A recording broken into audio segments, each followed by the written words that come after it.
As always, full show notes are available at rottenmangopodcast.com. Today's case is really unique in the sense that it's not necessarily breaking news, okay? But the story has been back in the headlines because of a documentary that recently came out. It's a BBC documentary. Came out in March.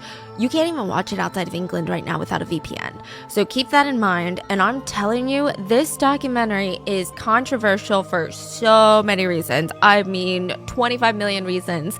And again, this is not a new case, which makes it so much worse. There have been allegations against Johnny Kitagawa since the 90s. Kitagawa even went to trial over these allegations and lost. He lost, but he never suffered any consequences. Wow. I actually saw a Reddit comment. I was on these Reddit forums talking about this because I also did consult a Japanese researcher for this. But they were saying how in Japan, most people think it's just rumors. A lot of people don't even know that the trial took place in Japan. Maybe, is it because he has a lot of power? Oh, just you wait to see how much power this man has. Another comment that I saw that was startling was this man was commenting and he was saying, yeah, I've been following up on this documentary and my wife is Japanese. She was born and raised in Japan.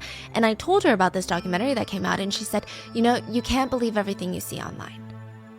And he was just kind of shocked. So that is the sentiment for a lot of Japanese people that are in Japan, but I also see a lot of people online being like, I'm literally in Japan, I've been born and raised here, and people need to talk about this. But there are a whole lot of reasons of why and how he was able to get away with all of this, and we're gonna get into all of it.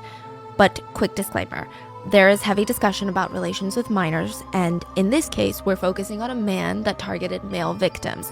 And I've said this before, but I'm going to say it again for the people in the back. Kitagawa does not represent the LGBTQ community. It seems obvious, but there's like always that one comment that gets me so riled up. But if your mind needs a refresher, go to like any other video on this channel and witness the horrendous atrocities that straight people have committed, okay? So with that being said, have you ever hoped to be discovered? It's not an embarrassing dream. I think most of us at one point have had a dream of getting discovered, you know? There's always stories of Hollywood actresses being chased down by agents that just passed by them on the street. And they're like, you're gonna be the next Margot Robbie. And if I'm not mistaken, that's actually how Jennifer Lawrence was discovered. She never auditioned. She was found by a casting agent. There were K-pop stars who were chased down the street in their student uniforms by casting agents from the Big Four agencies begging them to audition. It's like a Wattpad dream in real life. I mean, even considering how wild the entertainment world is, the way Koji was discovered is even crazier. Imagine being at a Blackpink concert, front row, and someone motions to you, and they said, we want to make you the next Blackpink. What? Wait, at Blackpink concert? No. Okay, but like, imagine that. Imagine you're front row and YG himself is like, hey, you, come here. I'm making a new group, Baby Monster. You're going to be a part of it. Can you imagine? That's exactly what happened to Koji. Koji is holding his breath. He's standing completely still. He can hear the hairs vibrating on his arms because the sound of these speakers is out of this world. He had elbowed his way all the way to the front from all these like teenage girls that are like, the Johnnies. Okay, the group that he's seeing are called the Johnnies. He had watched every single TV aired concert since their debut. He knew all of their dances to all of their songs. I mean, yeah, you could say that he was a fan of the Johnnies. There's 4 Johnnies on stage, literally like Blackpink, okay? Koji has the hard job of trying to watch every single one of them. His eyes are like bouncing, one. He's looking at all of them. He wants to just soak it all in. And he's so focused. But from his peripheral vision, he catches a man behind the stage. Like, you know how you can kind of see behind the stage? There's just like this creepy looking middle-aged man peeking his head out and staring directly at Koji. Okay, it's creepy. But if he's allowed backstage, he's not some weirdo, right? Koji tries to focus on the Johnnies, but that man behind the stage, hat and sunglasses, is just looking at him still. Koji's glancing around, okay, like there's no way he's staring at me, like that's weird. It's not like I'm trespassing, right? He thinks he's in trouble. He tries to shake this feeling, he tries to focus on the performance of the Johnnies, and he feels a hand on his shoulder. He spins around, and it's the middle-aged man from behind the stage that was staring at him. And he straight up asks him, who are you here to see? The Johnnies? What do you do for work right now? I work as a band hand. So you're in show business, are you? Yes, sir, as a band hand. Koji said he originally thought maybe he had been randomly chosen to go backstage and get an autograph from the Johnnies or something. But the next part of this conversation would change Koji's life forever. The middle-aged man looked at him and said, "Nice to meet you, son. My name is Johnny Kitagawa, manager and creator of the Johnnies, and of this whole concert." This was the Johnny that named the Johnnies. That's who they were named after. Koji is thinking of a way. He's like, okay, maybe I need to ask him for an autograph right now. But before he can even ask, why don't you come work with the Johnnies?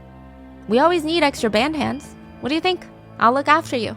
So a band hand is someone that travels with the band and they set up and they're assistants, but they're not even sound check managers. They're just helping set up the stage and stuff. And this is how Koji Matsushita became Kita Koji. That's his stage name. The all-star band member of Johnny Kitagawa's newest band called the Four Leaves.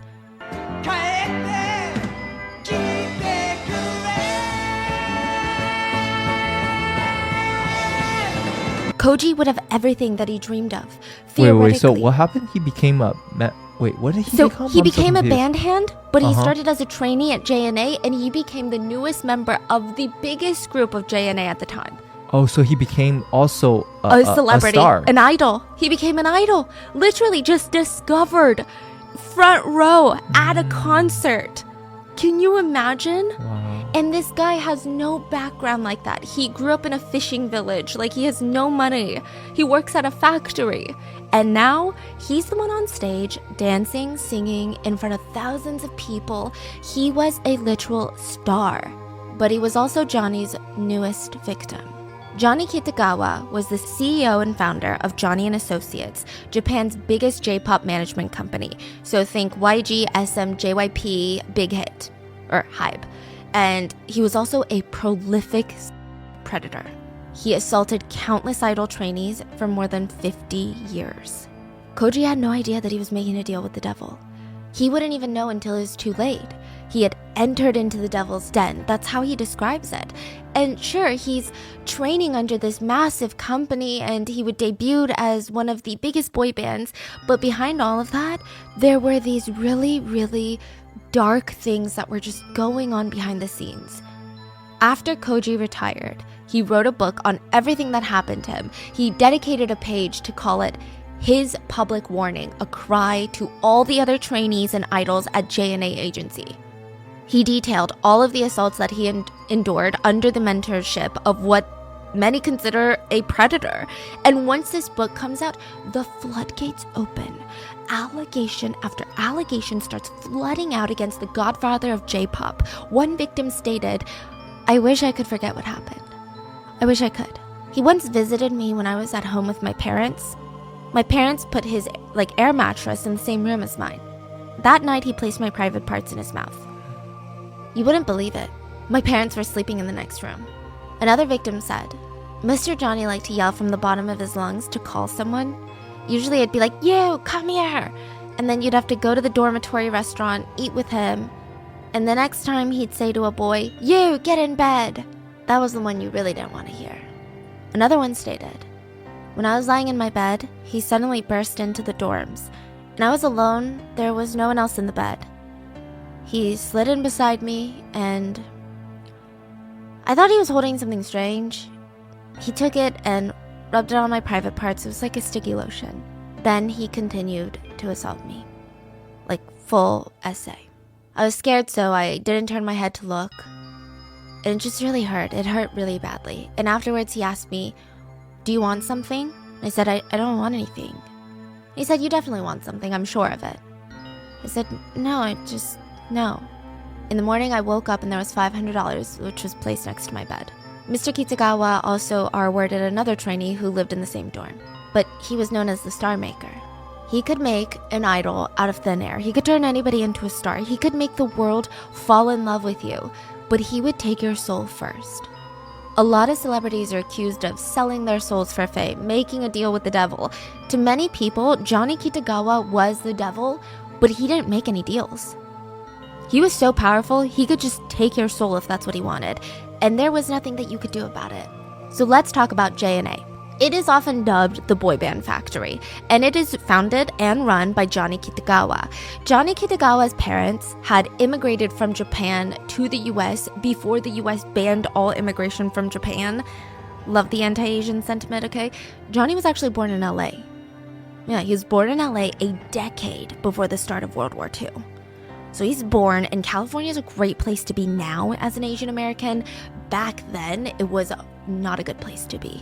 The US was so hostile against Japanese people, which just resulted in all Asians by extension, because nobody cared to recognize the difference, and nobody cared to recognize that Asia is made up of a lot of different countries.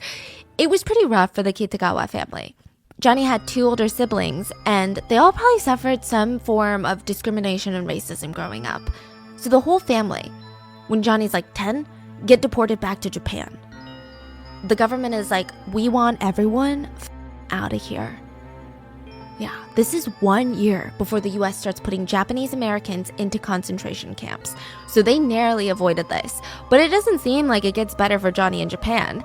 I'm not exactly sure how accurate this is, but there's not much that I could find on Johnny's childhood. Apparently, he narrowly avoided an air raid at one point in Japan.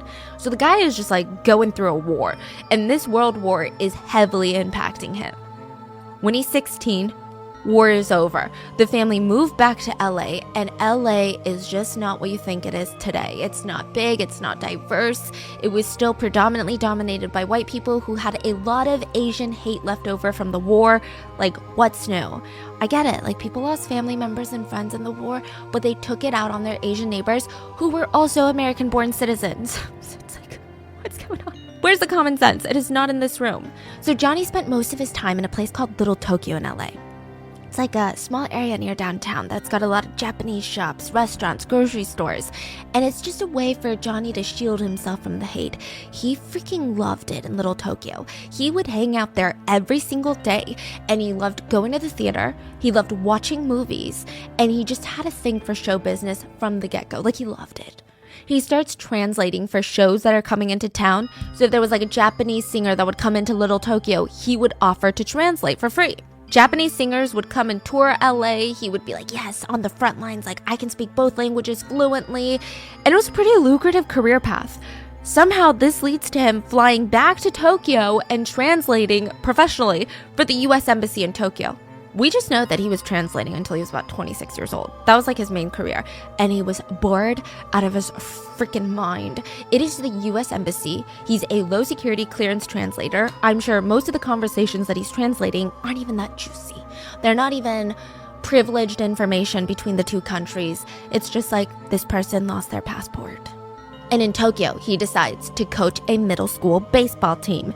This is so random, but a lot of people are like, yikes, okay, maybe this is where it starts. Or at least that we know of, it's alleged.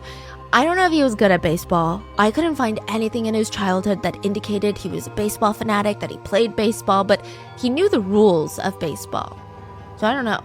He just taught these middle schoolers how to play baseball. And even more random and confusing, these middle schoolers were pretty good at baseball. Like, it's so random. They started competing in baseball tournaments, and after each game, the boys would follow Johnny back to his apartment because these are middle schoolers. Johnny's middle-aged. They would follow him back, and they thought it was so cool that he was this full-fledged adult. He would have all of these imported snacks from the US that were very hard to get in other areas of Japan. It was just fascinating to these middle school boys. He had access to American movies that a lot of Japanese people weren't watching at the time. And Johnny's sister Mary, she's kind of pertinent to this story, but and also to the company later. Mary ran a bar near the US Army base in Tokyo.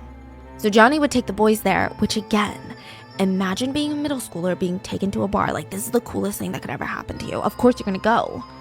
They would eat spaghetti, which also at the time, another rare food to find in Japan. They would hang out, eat spaghetti, and eat snacks. And these boys are allegedly the first victims of Johnny's predatory behavior.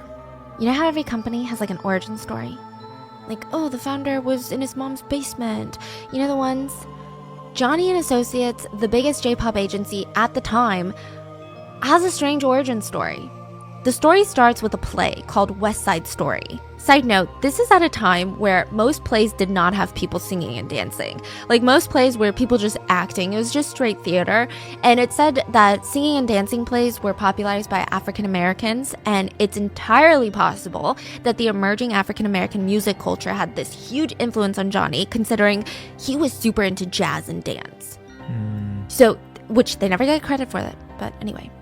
So he takes 4 boys from the baseball team to see West Side Story, the play. They're singing on stage, they're dancing on stage, and their lives changed. It was ballet meets jazz style. The boys were so fascinated. Johnny took them again to see it the very next day, and then the next day, and the next day after. They went practically every single day until the play stopped airing. They would all giggle on their way back home just dancing through the streets, and they thought about how cool would it be to dance on stage. And Johnny starts thinking. This was at a time in Japan, and I'm telling you, he really was a pioneer for boy groups, maybe even in K-pop, because the way he did it is fascinating. At the time, when you saw a group of men on stage performing and doing anything musical related, it's kind of what you imagine a traditional band. Everyone has an instrument that they play, and they're pretty sedentary on stage. Like, they'll stand there and they'll play their guitar, and you have one lead singer, and most of it is just kind of a little bit of jumping with the music, but that's about it. But Johnny was like, no, what if they don't play any musical instruments and they just focus on dancing on stage? Which is most of the boy groups now, right? And the girl groups. Recently, with the rise of Elvis Presley, Johnny is like, there is so much money to be made in the teenage girl market. So in America, teenage girls were losing their minds over Elvis freaking Presley, okay? They're going crazy. Not even just teenage girls. The whole world went crazy for Elvis Presley. But Johnny felt it deep in his soul. He wanted his boys to dance. They're already dancing the moves from West Side Story, and they're pretty good. Okay, they were never taught. They just watched the play a couple times and they know the moves. Johnny's like, I want to make Japanese teenage girls go so crazy for my boys like the American girls go crazy for Elvis. Wait, and the boys were from the baseball team? Yeah. Wow. It's a really weird origin story, no? And so he goes to his older sister, Mary, who runs the bar, and he's like, listen, Mary, the bar. We're about to make teenage girls go wild. So they start a talent training agency together. The first group, the 4 boys from the baseball team, were the Johnnies. Oh, they are the Johnnies. They are the Johnnies. Wow. He trained them for the next 3 years, wanting them to be the next Elvis. He even invested money in taking them to LA to get more vocal and dance lessons. They even signed a contract with Warner Brothers, the Warner Brothers. They were going to release an album in the States. It didn't really plan out the way that it was, anyway. No album with the Warner Bros, but a few songs, and they did have a pretty good little peak. Johnny realized that these were the people that were around him when he had this big idea. But he needed to go a different route. He wanted even bigger, and he didn't think the Johnnies could go there. So after a while, he disbanded them and focused on making Johnny and Associates and his next big band, the 4 Leaves, including Koji. The 4 Leaves? Yeah, the 4 Leaves. So his agency, he just wanted it to be a household name. He starts holding auditions, recruiting more talent, and the process that he had is very similar to K-pop nowadays.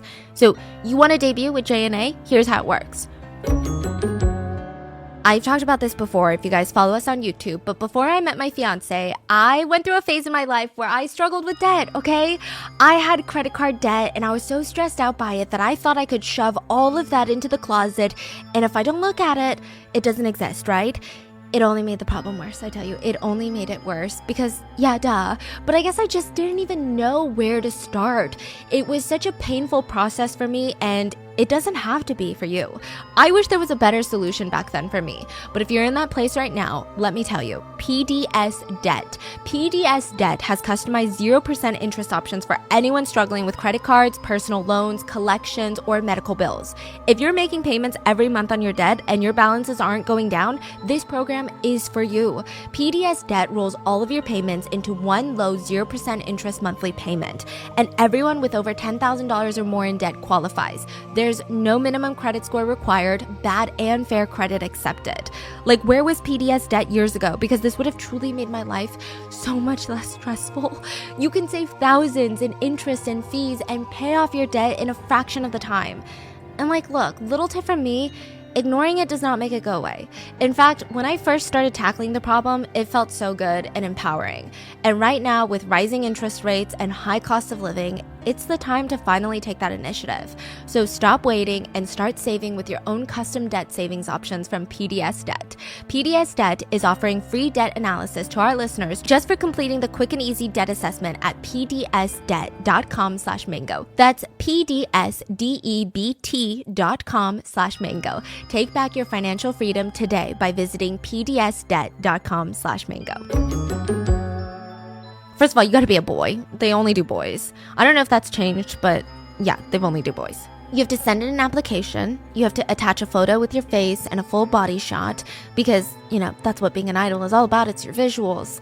JNA was known for only wanting pretty boys.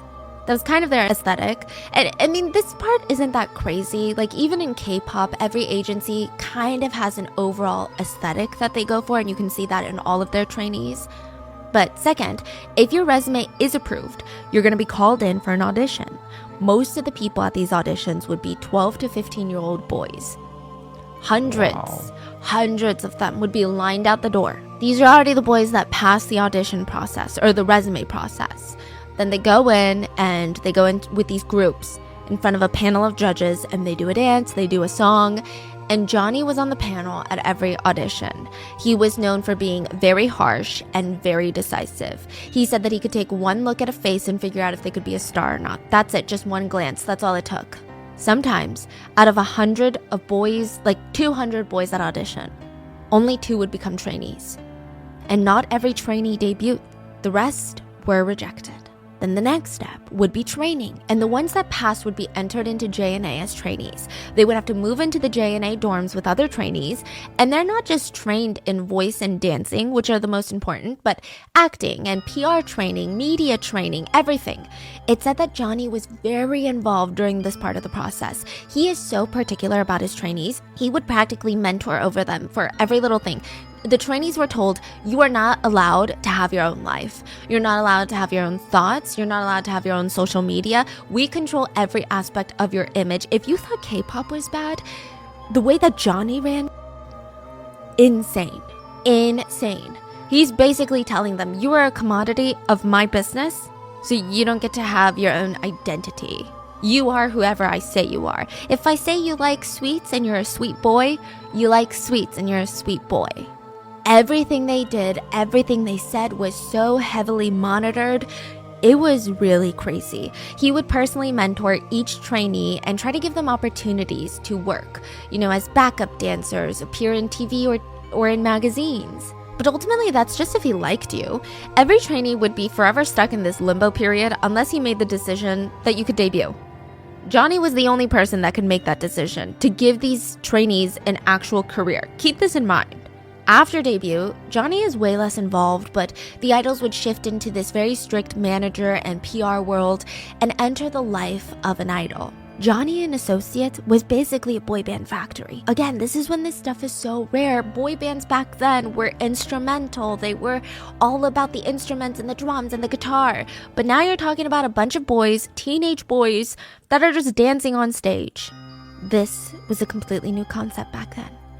And it killed it. The business model was ingenious. Johnny was a genius marketer. He understood the average Japanese person and how consumerism worked. He knew that in order for teenage girls to be able to spend money on his boy groups, he needed to not only win the love of the teenage girls, but their parents.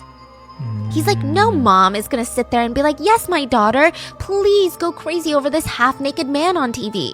So he wanted all of his boys to be wholesome, innocent, good examples, good role models, relatable, someone that even parents could get behind when they were interviewed. That's how he made his boy groups. And it worked. Soon enough, his boy groups were on the cover of every magazine, every single show, every single TV ad, every hour of every single day. They were in ads for things like real estate, like contact lenses. They were practically everywhere. Some of his artists even collaborated with big Western names like Bruno Mars. JNA was one of the biggest players in Japan's entertainment industry, not even their pop industry, just entertainment. They were releasing new groups left and right, and the only thing that they had was the ultimate power.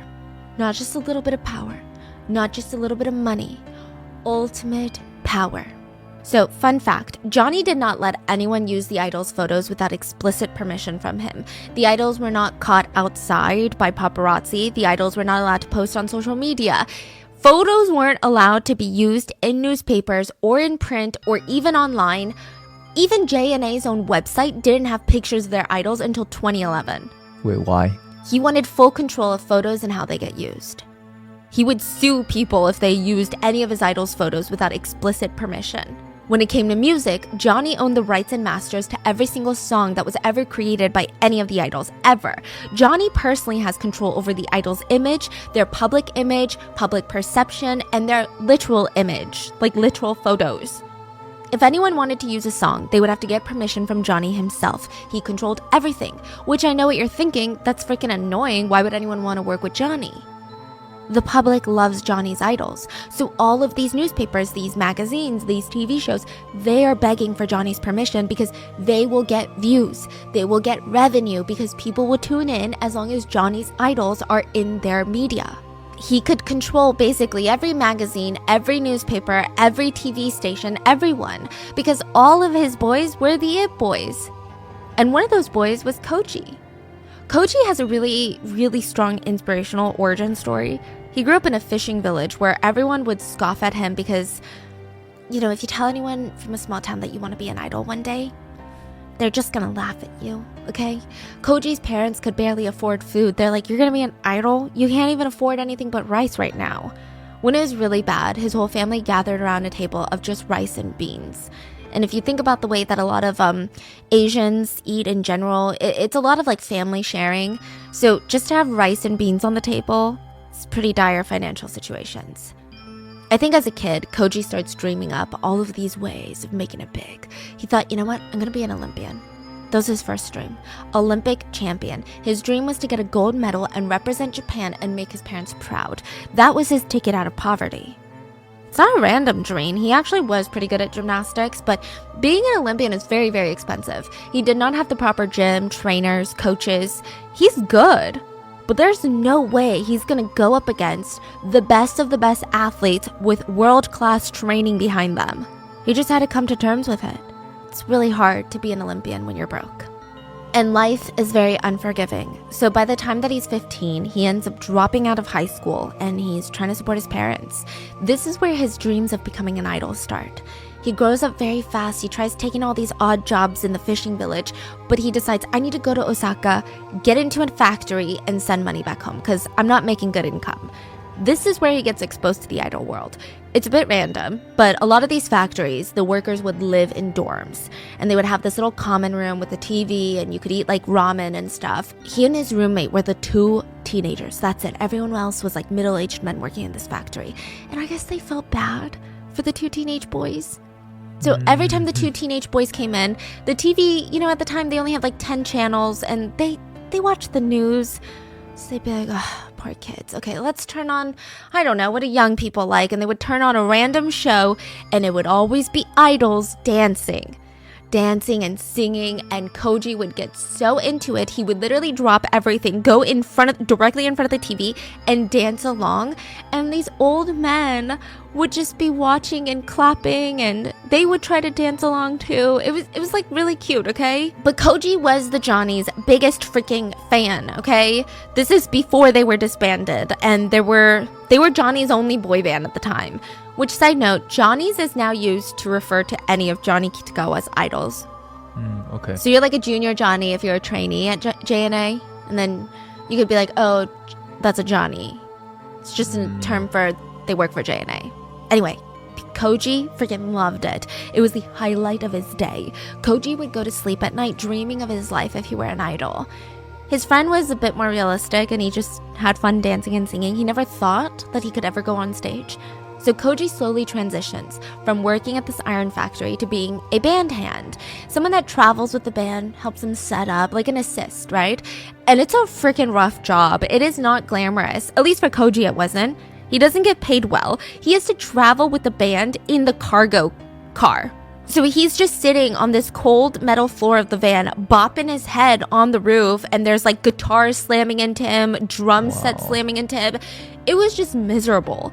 And since he's from a poor fishing village, anytime the band performed in one of the big cities in Japan, people would start making fun of his accent, calling him mean words that are basically slurs to refer to country boys, basically. And he was just so self-conscious, he just altogether stopped talking. He had so much social anxiety. He was just about to quit because of how rough the pay was, go back to the factory, when he heard the band was going to be performing at a concert that the Johnnies were also performing at. So he's like, okay, let me just stick it through, because he didn't even think he was going to get discovered. He had no plans to like go harass Johnny Kitagawa and find a job. He just wanted to see them live in person. He's like, I'm going to quit after I see the Johnnies. And that's when he was discovered by Kitagawa himself. That's how he became Kita Koji. And the Kita part is in honor of Johnny Kitagawa. Johnny really, really liked Koji. He didn't think that he had a funny accent. He just thought he had a very innocent face and a good work ethic. Koji debuted with The Four Leaves, and they were the next big hit. Koji would even do backflips on stage because remember he has a gymnastics background, and Four Leaves was like the One Direction before One Direction. Koji's hard work, it pays off. He's on TV, he's an idol, but things change. Time goes on and leaves fall. For the Four Leaves, it took 10 years for the leaves to start falling apart. 10 years after they debut, they were disbanded. Audience just wanted something new. And Koji felt like his entire world had fallen apart. I mean, this was his life. What was he supposed to do now? And this is back before, a lot of idols could make a living going on variety shows and being an entertainer, being a personality, or going into acting. Like, this was before that. It's just, you're done. He genuinely thought that maybe he was meant to die with the Four Leaves. He said, our last performance as the Four Leaves, the boys and I sang so loud and we danced like never before, as if we were freeing ourselves from everything that we had experienced in the past 10 years. Fans were yelling at us, don't quit, but they were yelling for people who don't exist. It was all a facade. On the day of our disbandment, I felt like I received my kiss of death. It's such a big emotion, like I can't even imagine it. Koji said that he fell into drugs at this point. He was directionless, he was lost after disbandment. He tried to get into acting, but it didn't really catch on. It proved to be really, really hard to build a new career while struggling with substance abuse. So all he did was write. He wrote a lot to explore his thoughts and his emotions, and exactly 20 years after his debut, he wrote his expose, a book dedicated to his life as an idol, and it was almost a public warning to the newest leading boy band from JNA. He warned them that they are not alone, and what they might have had to do to get where they are is not their fault. He wanted them to know he was on their side, just in case Johnny Kitagawa was sexually assaulting them too. Koji talked about the numerous times he would walk off stage straight into Kitagawa's open arms. How he was just a teenager, but he felt like he owed Johnny something. How he felt like if he didn't do this for Johnny, his career would be over before it even started. He exposed Johnny Kitagawa and said this was his public warning. There is a predator out there offering to take Japan's children and train them into superstars, but he's assaulting them. It was a really, really raw book. It wasn't a way for him to get attention or like back into the spotlight, which a lot of people accuse him of writing the book for that. If you know what it's like in any culture coming out with allegations of abuse against someone so popular and loved, it's terrifying. In East Asian culture, particularly in Japan, where politeness is not a positive but a mandatory, where politeness is the bare minimum, this is not normal. This is not like clout. But he hoped that he could save future trainees from this type of abuse. He wrote in his book that during his trainee days, Johnny would invite him into his room. Johnny would take his private parts into his mouth and would not stop until the deed was done, if you will. Koji said Johnny did this almost every single night for 4 to 5 years while Koji was a trainee. Koji said it was confusing. because Johnny would basically convince him that these assaults were acts of love. He made it seem like he wasn't abusing him, he was just taking care of him in a way that every single good caretaker or guardian would. He provided these boys with everything, their lives, their future, and even their family's livelihood. And Johnny knew that. Even if they could see through his mental manipulation, how are they going to say no? How are these trainees going to say, no, that's not an act of love, that's literally assault? There were more than enough reasons for their brains to convince themselves, actually, maybe this is what I want too. Many of them thought that this is just the price of being an idol. Koji said that he lived with Johnny for a while, like a married couple. But once he got famous, Koji felt like he could kind of reject Johnny's advances just a little bit. He finally felt a little bit of power. And it wasn't a lot, like nowhere near what Johnny still had over him, but a little bit of something. He was still terrified of Johnny's reaction to his rejections, but Johnny didn't seem to care.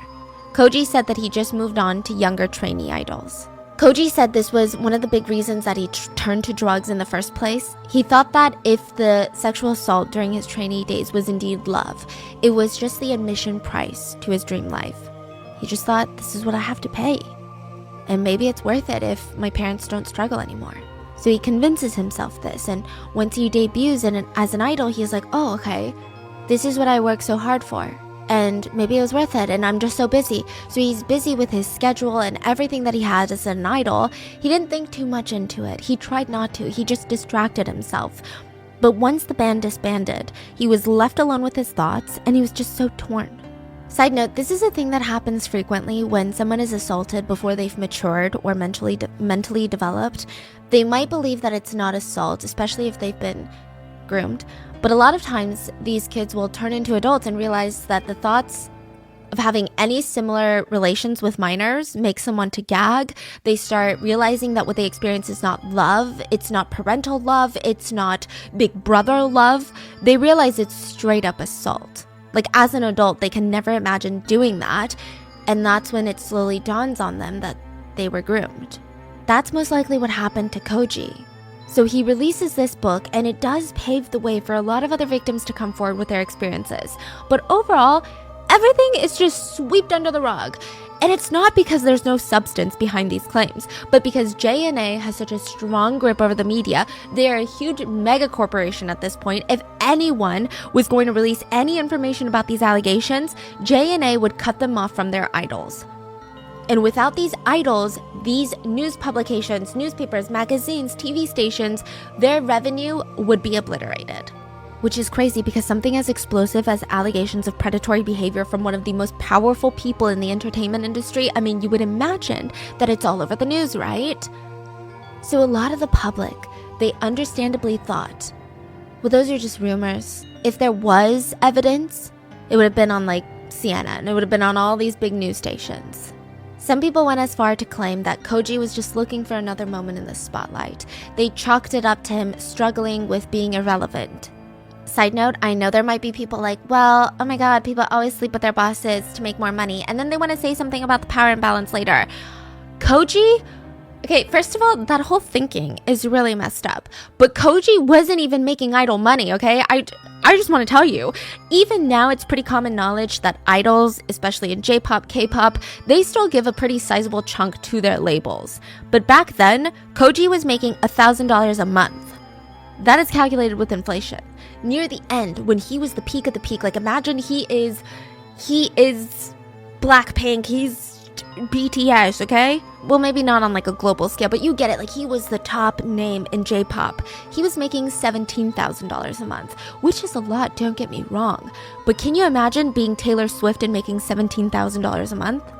Think about how much the agency is pocketing. They're pocketing probably millions of dollars a month. Yeah, sounds like they give the idols like 0.1% of what they actually making. Absolutely nothing. Like, you're the it guy of the nation making $17K a month. It doesn't even make sense. The 4 Leaves was bringing in millions of dollars of revenue for JNA every single year, and Johnny was just taking it all. When the band was disbanded, JNA paid them a small severance fee of $70,000. That's it. $70,000, not a month, just a one-time fee. They're still young. That isn't even enough to retire. I mean, just think about it. You were bringing in millions and millions of dollars, and now you don't have enough to retire. You can't get a normal job because people are gonna be like, oh my God, can I get your autograph? Like, can you imagine being a cashier and they're like asking for your autograph? Your boss would fire you. But then you can't stay in the limelight because Japanese entertainment is kind of like Korea, where it's predominantly run by a couple of agencies. So if you're not signed with one of them, it's really hard to get airtime. I do think that there was a brief Four Leaves reunion, but other than that, he remained relatively private. Koji got married, he got divorced, eventually he settled down and had a daughter. Sadly, in 2011, he was diagnosed with liver cancer, and he passed away. What's heartbreaking is before he passed, he posted on his blog. His final entry was released by his management company, and they said that Koji lived a happy life and asked his fans to not grieve for him. He even addressed Johnny and Johnny's business partner / sister directly, saying, "Thank you, I'm grateful for you." He had every right to be angry and bitter about the abuse, but he wasn't. He just wanted to show gratitude to the people in the business that had made his dream come true, even if it was only for a little while. But that doesn't change the fact that the story doesn't really have a happy ending. After Koji, many more boys become Johnny's prey. The next book to come out was written by Ryo Natakani. Natakani was one of the original members of the very first band. He was part of the Johnnies. He was one of the baseball boys. He had known Johnny since his middle school days, since his baseball team days, and he alleged Johnny was sexual with all of them while he was coaching baseball. He said some of their middle school baseball teammates were as young as 11 years old when the assault started. Natakani alleged that at least for him, Johnny would invite them to his apartment, and it was the first time that Johnny and Natakani were alone. And Johnny said that, just like be comfortable. Natakani did not have anything to worry about, or at least he didn't think so. He trusted Johnny like an older brother. But that's when the sexual advances started. Johnny started touching him through his pants, eventually undressed him, and it was weird because he made it seem like it was completely natural and completely normal.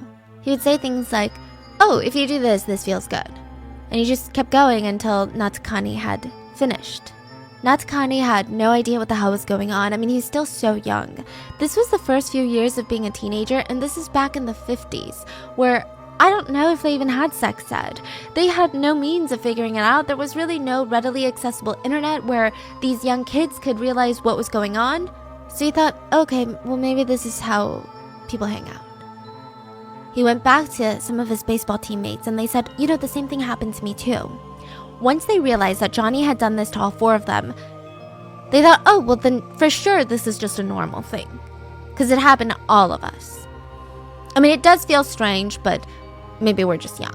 Natakani said he didn't realize he was a victim of SA until he was much, much older. He said, at the time, I didn't know how important sexual behaviors were, so I didn't really feel violated. Then when I got older, I realized how different my first experiences of sex were from other people's, and that kind of came as a huge shock to me. I'm like, what do you mean your baseball teacher didn't do that to you? After Natakani grew up and the Johnnies were no longer playing, he fell into drugs to help him cope with all these realizations.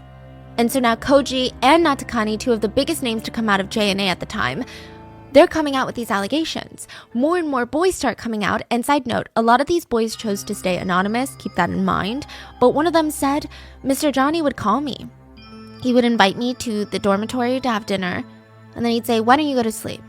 When I went to bed, he would come into my room and he would get into my bed. He touched my genitals and he put them in his mouth.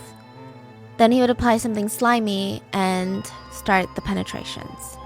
In the BBC documentary, a trainee named Junya said that he started training with JNA when he was just 16 years old.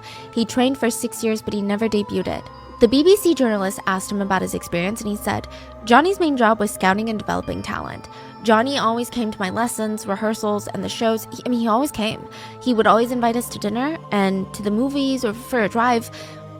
Johnny definitely was someone with certain habits. He definitely had an overly affectionate way with children. From my experience, there was only one boy who didn't like it and ran away. The reporter asked, what does that refer to, like he was affectionate with children? He would put his hands all over our bodies and fondle the precious parts. The boys were elementary or middle school aged. Most of them had no sexual experience. the former trainee said, "We would even joke today that our first sexual experience was with Johnny." And I'm sure many kids went along with it, had no understanding that they were being hurt, but there were also kids who understood and were like, "Johnny, I love you," and went towards him and towards the assaults. In fact, my impression is that kids were fighting for Johnny's attention. So another huge thing to note, there is an obvious power imbalance here. A, the boys are brainwashed into thinking that what Johnny was doing was love and was completely normal. B, Johnny literally held their entire future in their hands. He could ruin their dreams with the snap of a finger. Also, if these boys didn't know that what Johnny was doing was wrong, they'd probably consider it the price of admission into being an idol. The reporter asked, "So you wouldn't consider that a boundary was overstepped?" He nervously laughed and waved his hand in front of his face. The victim on the BBC documentary said, "He didn't get me that much. I wasn't sexually abused or anything. There were just some massages that went a tiny bit further. It felt like family." The reporter asked, "Do you think the other boys' parents had a clue about what was going on?" Yes, of course, the parents knew the truth, but they wanted their kids to get in. They'd say to their kids, "You'd better offer your arse to Johnny." So it was common knowledge that Johnny was a homosexual with a liking for young boys. The parents knew, but they didn't say no. But can you see how that crosses the boundary into something criminal? The victim says if he really was a criminal or committed a crime, he wouldn't have had all that support. But Japan accepted him and elevated his business to the top. That's how Japan is. So there is so much to dissect from this interview. And just a quick disclaimer, I am no therapist or psychologist, and this is not a professional analysis, but from my non-qualified perspective, I feel like the victim is almost kind of running from reality. Like maybe he's heard other boys come forward and call Kitagawa's actions pedophilia, criminal, sexual assault, and rape, and I think maybe he himself doesn't want to think of himself as a victim of all of those things. He could be using Kitagawa's fame and power to justify that. Maybe he's thinking, well, a criminal wouldn't have all of this success. A criminal would be in prison. If Japan had made this man successful and given him all of this support, he can't be evil. That's a fallacy. Someone can be a hard worker and a business genius and a master marketer and also be a pedophile and a rapist. The second thing is, Genya said that the boys' parents knew what Kitagawa was doing, but they didn't care and even told their sons to offer themselves to Johnny if it meant that they'd become an idol. That sounds despicable. I could believe it, maybe, if it was one or two parents, but so many, I don't know how to feel about it. Like, honestly, statistic-wise, I'm also wondering if that's not true. Maybe it's just I don't want to believe that hundreds of parents would be A-okay with their sons getting abused. But maybe when Genya was an idol, the boys played Kitagawa's abuse off like it was nothing, and maybe they said their parents were okay with it because maybe they didn't tell their parents the true extent of the abuse. The BBC doc is controversial in the fact that it never expands on that. I almost feel like the journalist didn't know what questions to ask to get more information on this, so he just kind of skipped over it. There's going to be more about this BBC doc in a second. But another victim said that he was first assaulted when he was a trainee. Johnny told him to go to the bathroom and take a bath. Johnny even helped him fill the bath, and the trainee genuinely thought that this Johnny, CEO, founder, was so kind. But then he tried to take his clothes off. And the trainee kept telling Johnny, "I can do it myself, like thank you, but you can leave now." But Johnny continued silently undressing him completely until he was naked. Then he put him in the bath and washed his whole body like he was a doll. Then he was told to come back, and he did tell his trainee friend, and the trainee friend said, "Your dreams have been shattered, but you have to put up with it or else you won't succeed." So the assaults continued. He said Johnny would bother him all night long, even until he saw the sun come up. Nobody around him was quitting because of it, so he was confused whether or not this was really that bad. If it was really that bad, wouldn't all the trainees quit? Besides, there were no other adults that you could really talk to about it, so it was hard to speak up. He said, the boys that became famous thanks to Johnny, their lives changed the moment they entered the agency. I think they're all just very grateful. But their careers are very different from the sex crimes that took place. So I think that's what makes it even tougher for victims. On one hand, you have a predator. On the other hand, when this predator is not preying on you and assaulting you, he can be sweet and kind and a business genius that can make your career dreams come true. You almost start to reason with yourself that this is the price you pay. One victim states that they were assaulted by Johnny, but said this: "To put it simply, I don't dislike Johnny. In fact, I really like him. Even now, I love him. Johnny was really a wonderful person, and I owe him a lot. I still think that we are treated with a lot of love, which is why I can smile and talk about what happened now. A lot of the victims even talk about wanting more attention from Johnny and almost fighting over him because it was a status symbol to be favored by Johnny. It meant something for your career. One trainee said, and I think that this shows how complicated it is, this reminds me of the JMS cult situation, where girls would feel honored to be chosen as the Lord's bride, but on the other hand, they felt absolutely disgusted by what was being done to them because they were essentially being R-worded by a predator, but in their heads, they're like, I am the Lord's bride. It just became this exhausting internal mental battle that they should have never been forced to fight in the first place. The victim said, regarding Johnny's sexual harassment allegations, if I'm honest, I don't really think it was that bad. It's true that those things are something that really happened in the dorms. I just don't think that his motives for doing what he did was that bad. You know, no one really dug deep into it. Everyone knew that it was just something that you have to go through as part of JNA, but nobody really cared too much about it. At the time, there were rumors that if you accepted Johnny's advances, you would be famous. So I don't think you can blame either side. To be honest, my dream was to be famous, so I think I would have just accepted it. Yeah, I think if it happened to me, I would have just accepted it. Wow. Again, Wow. I am nowhere near qualified enough to begin unpacking this, but let's listen to someone who is.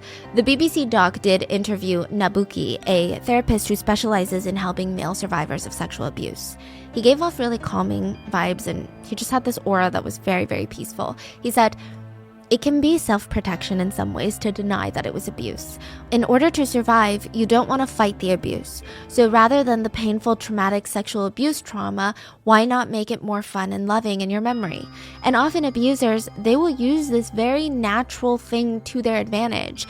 It's also very natural for our bodies to feel pleasure, even if we don't want it. And often abusers will even tell them, look, your body, it's physically reacting, so you must be enjoying it, which in the long term is going to affect with your mental perception of this abuse. That's what makes it so complicated and confusing. And Japan has, what he says, a culture of shame. If something's your personal problem, you don't talk about it because it brings a burden to the people that you're talking to about. Yes, that's so...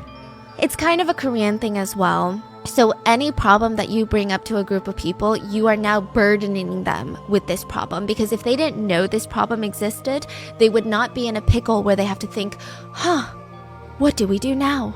Sexual abuse makes it even harder in Japan, and especially harder for male sexual abuse victims. Side note, we're going to get into it, but another trainee kind of confirmed this mental manipulation that Johnny used, and they stated, we would go to Johnny's house. His house was like Disneyland. And it's not like I was sexually harassed every single time. Besides, I came to understand if I accepted his actions, I would gradually be appointed to better positions during TV recordings and magazine shoots. There was another trainee who rejected him, and he was always put at the edge of the stage where no one could see him. After all, I was just happy to see my band was doing well and that my bandmates were doing well too. So I thought that my actions possibly getting in the way of upsetting our band or making the band worse, or even disappointing the fans, I just didn't want to do anything that would cause problems. Wow. So he's thinking that if he reject him, his bandmates will suffer and fans will suffer. Because they wouldn't be featured anymore, and they'd be like, why aren't you not putting out new music? Some people recommended that I go to the police at the time, but I was going to Kitagawa's place on my own accord. It's not like he forced me, and I didn't feel like I was hurt in any way, so I couldn't see myself as a victim. I think a lot of other former trainees also felt the same way. But essay is still essay, and allegations against someone Johnny's size should have been explosive, right? There were a ton of allegations coming out left, right, and center, one after the other, most of them including very moving, very detailed, specific statements from victims. So why was this not international news? Why is Johnny Kitagawa not talked about the same way that we now talk about Harvey Weinstein, R. Kelly, all these people? Why is he so beloved by so many? And from just these victim statements alone, we can conclude that there's probably more victims that have not come forward. So why haven't they, even anonymously? There are a lot of things that go into this. For one, these are male victims of sexual trauma. These boys, so far, all became victims in the 80s or 90s. It's really difficult for male victims to come out today, but imagine how much harder it was 30, 40 years ago. The Japanese public, and really around the world, do not think that men can be victims of sexual crime. Rape is something that happens to women, and even then, nobody cares. Japan didn't even legally qualify men as victims. Japan's law up until 2017, 17, did not recognize that men could be victims of sexual violence. The age of consent also in Japan, to this day, is 13. 13. Do you know what that means? That means if a person convinces a 13-year-old to have sex with them, no matter the age or power dynamic, that person cannot be held legally responsible because the 13-year-old was not tied down. Basically, sexual assault and exploitation of men isn't just taboo, it is invisible. The boys who came out only got judged. People would say, "What do you mean you got raped? You're a man." That's like saying, "What do you mean your wallet got stolen? You're 5'7". How does that even correlate? It doesn't even correlate. The victims who did come out on the record, meaning with their face and their names attached to the story, they had trouble existing in society afterwards. Not only did they have to deal with their trauma, but it was hard finding jobs who would hire them because a lot of East Asian cultures don't like troublemakers, don't like outspoken people, because people who accuse other people of sexual assault, quote, rock the boat. And East Asia is known for not liking people who rock the boat and make waves. Japan also has huge politeness culture, and being impolite isn't just annoying or rude, it's socially unacceptable. And it's a big belief that to inconvenience others should be avoided at all costs. Accusing someone of sexual assault is inconveniencing people. It makes people uncomfortable hearing about the story, which is also rude, and most people shy away from discussing topics like this. So this type of environment discourages victims from calling out their abusers, especially if they're people of power. Just the act of throwing out allegations burdens the workers, and if the police were to investigate or if the company were to go under because of that, it would burden the employees and the idols, and it's just, you are a bad person. Considering all of this, I really do admire the people who have come out. There are so many obstacles, but they were brave enough to stand up. They put themselves through all of this in hopes to save future trainees. But still, I would imagine that there would be some mainstream media outlets because, I get it. Media is controlled by people with money and power, but sometimes things get too big and you can't not cover it. Nope, the only newspaper was a local newspaper called the Shukan Banshan that was covering it, and they were the only ones that had no fear of going up against JNA. A few sources online refer to Banshan as a tabloid, but others say that they're a highly regarded source for investigative journalism. And I am inclined to believe the latter because Banshan actually went up against the Japanese government at one point, and that was a whole scandal for them. But they start picking up stories from Kitagawa's victims. They publish a few allegations, 9 to be exact, because this is important, because all 9 allegations are going to be taken to court. 1. If the boys refused the advances, Mr. Kitagawa would place them in a bad position on stage, out of the limelight, or they would not appear on television altogether. 2. Mr. Kitagawa let the minors drink alcohol and smoke on a daily basis in the dorms. 3. When his underage pop group Junior 4 were taken under custody for shoplifting, JNA conspired with affiliated TV networks to put a lid on the story and keep it from being reported. This also happened with other similar incidents. 4. JNA and the particular office managers singled out members of the Four Leaves pop group for abuse and mistreatment. 5. Adult talent who had previously worked for JNA were treated coldly for long periods of time. 6. The underage boys were given such busy schedules they weren't able to attend school. 7. The talent employed by JNA were routinely not paid money owed to them. 8. JNA-affiliated fan clubs were managed in such a way that they ignored the fans. And 9. The mass media is scared of JNA, only prints flattering things about them. They published 14 articles about JNA, and the journalists were able to find 12 boys who gave victim statements. One of them was only 12 years old. This time, the case blew up. Banshan basically alleged the top entertainment conglomerate of being rotten and being led by a pedophile. Of course, there's going to be a reaction. Kitagawa read the article, so did everyone else at JNA. This wasn't some ex-idol that came out, and this was an article that a reputable news outlet had published. This could bring down their entire company. So Kitagawa sued them. JNA sued Banshan for libel, which basically means they sued Banshan on the grounds that their article was full of lies, made them lose out on profit, and caused damage to the company off of falsehoods. Banshan fired back that their article was not full of lies, and that they were going to stand by the journalists that wrote the articles. They went to court. 2 of the 12 victims who talked to the journalists were willing to appear in court, and you have to remember these 2 victims were not subpoenaed. So technically they didn't have to testify because this was not a criminal investigation. They would gain nothing from it either way. They weren't being asked by prosecutors to do this. They just wanted to stand by what they said. But when the defense asked one of the boys what feeling they had towards Johnny as they sat there in the witness box, the victim said, "I wish he lived a long, good life." Most people saw this as how manipulated and brainwashed these boys were, but Kitagawa was like, "See? I'm not assaulting these boys, they like me."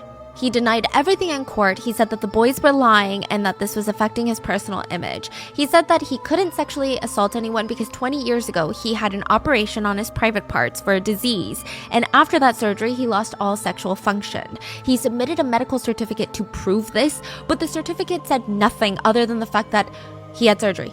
Now, you can have this surgery and not have your sexual function impacted. Like, it's not A plus B equals C thing. Mm-hmm. It's like, oh, I got LASIK surgery, so I can't have R-worded that person. Mm-hmm. It's like, I mean, doesn't really make sense. Basically, the courts were like, you can't prove that your private parts don't work, so we don't really care if you had surgery or not. Johnny went on stage and he would just talk in circles, just really not answering anything. So I'll give you an example. When Kitagawa was being cross-examined, the prosecutors asked, or Bunchen's side asked, simply put, why did boy A lie? Can you give me a short answer, please? You think that boy A lied because he was lonely? That's what you said, right? In short, I think that both boy A and boy B are in the same place right now. But that is just pure speculation. It's just that I found both boy A and boy B myself. You know, they are now friends, but in such a lonely existence. In short, even if we say that we're a family, there are people who will think that. Therefore, as I said yesterday, there is nothing more lonesome than not having blood ties. In that sense, maybe it was me that was lonely. So to make it clear, I don't resent the boys or anything, but to say that the boys lied, like Your Honor said, it's hard for me to say they made a false statement. Honestly, I never meant to sexually harass anyone, but the boys were so adorable, and the bond that we had was very strong that I felt it was terrible that we were not blood relatives. I was merely trying to bridge this gap. When suddenly the boys cried harassment. The reason they claim harassment is not because they dislike gay activity. They just wanted to betray me. I'm sure they feel guilty about it now. But I can't definitely say that their testimony is entirely made up. I am so confused. What is he trying to say? He's basically saying that the boys have no family members who love them, so Johnny Kitagawa was trying to be like a dad figure to them, but then the boys mistook it as sexual harassment, and now they're crying sexual harassment, but they probably feel guilty about it now because all he did was be nice to them. I see. But then he's like, also, I can't say for sure that I didn't sexually harass them. Basically going these boys are troubled and crying abuse because they're lonely. And it also was not a short answer, okay? Does that sound like a short answer? Does that also not sound like an admission of guilt, you guys? The court did not agree. They sided with Johnny Kitagawa and ordered Bunchen to pay $70,000 in damages adjusted for inflation. No. Bunchen again refused. They appealed to the Japanese High Court, and this time the High Court ruled in favor of Bunchen, so they won, which adds more weight to the allegations. But this libel case never led to a criminal one. J&A tried to appeal this decision, but they were rejected. So now there was some attention, and briefly politicians were asked, what are you going to do about this case? The politicians stated that Johnny could not be charged as a criminal because the age of consent is 13. Most of these boys were older than 13. Another thing is that boys could not be R-worded in Japan until 2017. And Johnny was not their parent or guardian, so he couldn't even be classified as child abuse. Wow. There was really no law that they could charge him on. So everything just worked out in his favor. Yeah. Do you see all the loopholes that really work for a predator? I mean, these aren't even small cracks. They're giant cracks in the system. It's not even, wow, this really obscure loophole that nobody would have ever known. What's going on? Who are we really protecting here? So fine, but what about a full-fledged cancellation? Cancel this guy's career, right? I'm not sure that happened either. The journalist who covered the libel case said, in Japan, love affairs or sexual relations between men, it's like people don't want to talk about it. People don't believe it. When he and other reporters tried to cover the libel case, they were pressured into not saying anything. The reporter said, I was treated as a dangerous person who did some sort of shady reporting. When we went to print, I was harassed. TV newspapers, publishers are profiting from J&A, so they tried to stomp out this story. In the BBC doc, this same journalist gave an interview and said, I have been in despair for 23 years. Reporters Without Borders ranked Japan number 68 out of 180 countries for press freedom, which classifies it as having a problematic situation. Wait, 168 out Number of 68. out of 180 being North Korea. Norway and Ireland take the spot of number 1 and number 2, meaning they have the most freedom of press. Because, every country, we're Democrats. It's a democratic system. We've got freedom of press. No, we don't. No, we don't. The Japanese government and businesses routinely apply pressure on the management of mainstream media, so it's self-censorship. It might not be government-controlled censorship like you would imagine in more communist areas, but it's self-censorship. It's practically the same thing. It's pretty bad. It's basically don't bite the hand that feeds you. And they knew that Johnny likes to play games. Kitagawa wouldn't even let his boys appear on just anybody's shows. He had rules. So if you were this huge TV network that needed their idols to come onto your TV station so that you can make money and views off of your ads, you can't just ask for the biggest star. Johnny would make deals with you. I will give you the biggest star if you feature our new group 3 times in prime slots. That's the only way. Take it or leave it. You are also not allowed to promote any idols from rival agencies or publish anything negative about us. Or else this stops. If they did, Kitagawa would refuse to allow any JNA idol on their programs, and they would lose both audience reach and advertising dollars. So, yeah, a lot of the times these big TV shows would run these variety shows or random network shows, and they don't need an idol, but you would just see a rookie JNA idol just there. Basically just to get airtime, but genuinely not giving input. Why are you there?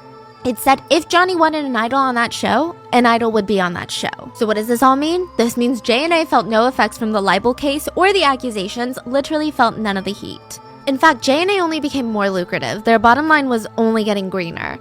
They brought home $36 million a year in profits. So this is not this is after operating costs. This is take home. Johnny held the world record for the most number 1 artists, number 1 singles, and the most concerts produced by a single individual at the time. And in July of 2019, Johnny Kitagawa had a stroke and was taken to the hospital. Trainees visited him, shared food, talked about their memories with him, and even sang for him. Johnny ultimately passed July 9th of 2019. Japan held a 2-day memorial concert in his honor. Over 88,000 people were in attendance. Hashtag Thank You Mr. Johnny was trending on Twitter immediately after his death. Over 150 JNA idols performed at the memorial concert. The Prime Minister of Japan sent a condolence letter. An idol from JNA said, Johnny-san taught me the wonderful things about entertainment. I still can't sort out my feelings, and Johnny-san would surely scold me if he saw me crying on TV. Fans who attended the memorial said, Mr. Kitagawa had trained so many idols over the years and left behind such achievements in the Japanese entertainment industry. I wish to offer my sincere prayers for him. My life has become this happy because of Johnny's idols. I have come here today to thank him. I think Johnny-san made his entertainment with love, so I want this practice to be passed on to the next generation. An idol from JNA even wrote a song as a tribute for Johnny's death, and I'll play a clip. The title is literally called Johnny, and some of the lyrics say things like, didn't know you would change my world, as a lover that would take your time. Am I good enough to take your heart and give my love? Will you go, will you stay? Yes, I'm forever your lover, never leave you alone.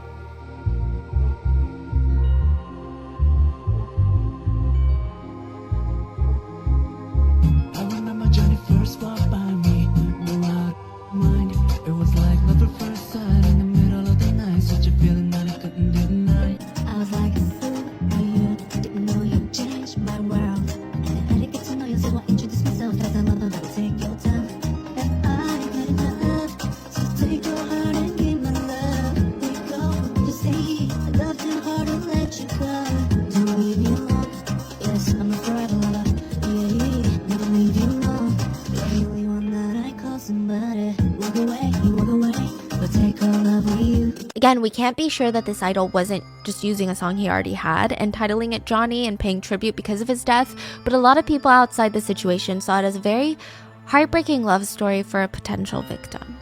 I don't know if he is, I'm just reporting what I read online. That's how a lot of people felt.